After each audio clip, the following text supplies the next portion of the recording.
এই সংসদের প্রথম দিন থেকেই আননেসেসারি একটি জুলাই সনদ নিয়ে বিতর্ক শুরু করেছেন। বিএনপি একমাত্র দল যাদের হাতে কোনো রক্তের দাগ নেই।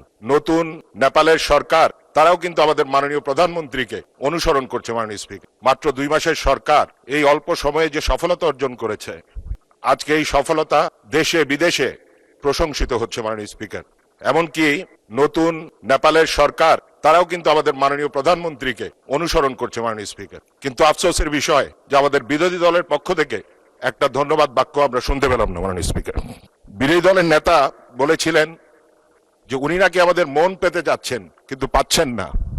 আমাদের মন কিভাবে পাবেন মাননীয় স্পিকার?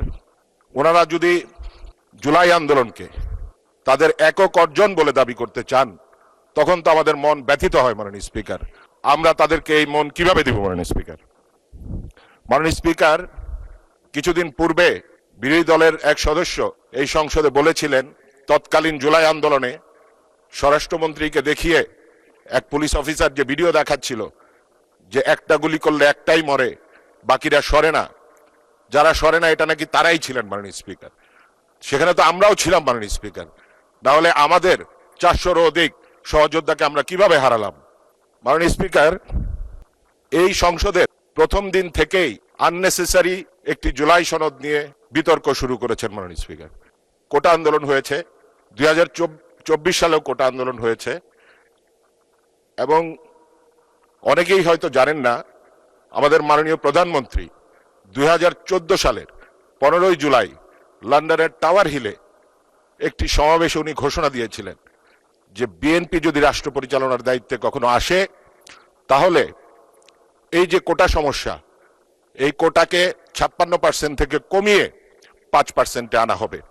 আমাদের মাননীয় প্রধানমন্ত্রী কতটা বিচক্ষণ, কতটা দূরদর্শী মাননীয় স্পিকার, যে আজ থেকে সেই 2014 সালে তিনি সেটা উপলব্ধি করতে পেরেছিলেন।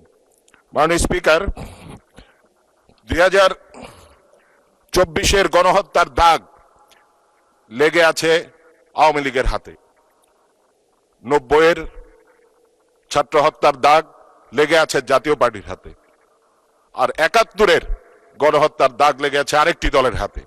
মাননীয় স্পিকার, বিএনপি। মাননীয় সদস্য, আপনি 2 মিনিটে আপনার বক্তব্য শেষ করেন। 2 মিনিট। মাননীয় স্পিকার, বিএনপি একমাত্র দল যাদের হাতে কোনো রক্তের দাগ নেই।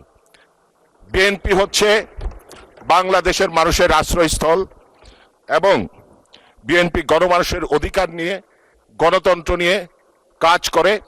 এবং আজকে আমাদের গর্ব করা উচিত যে আমরা এমন একজন প্রধানমন্ত্রী পেয়েছি যিনি নিরলসভাবে এই বাংলাদেশের মানুষের জন্য কাজ করে যাচ্ছেন। মাননীয় স্পিকার, আমরা দীর্ঘ 17 বছর রাজপথে ছিলাম। আই রিপিট মাননীয় স্পিকার, 17 বছর। এখানে আমার ডান পাশে যারা বিরোধী দলের সদস্যরা আছেন, তাদের অনেকের রাজনৈতিক ক্যারিয়ারও হয়তো 3-4 বছরের বেশি নয়। তো মাননীয় স্পিকার, আমাদেরকে রাজপথের হুঙ্কার দিয়ে রাজপথে আন্দোলনের কথা বলে লাভ নেই। আপনারা যদি আমাদের মন পেতে চান, তাহলে ওপেন হার্ট নিয়ে আসুন। ইনশাল্লাহ আমরা সকলে মিলে একসাথে এই বাংলাদেশকে করব।